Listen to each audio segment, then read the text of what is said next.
பூமி ஆண்ட பரம்பரையின்னு பூலோகமே சொல்லுமடா.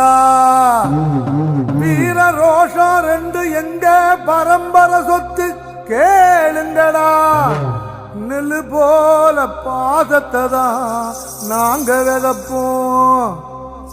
மானத்துக்கு கட்டுப்பட்டு செத்து போழப்போம்.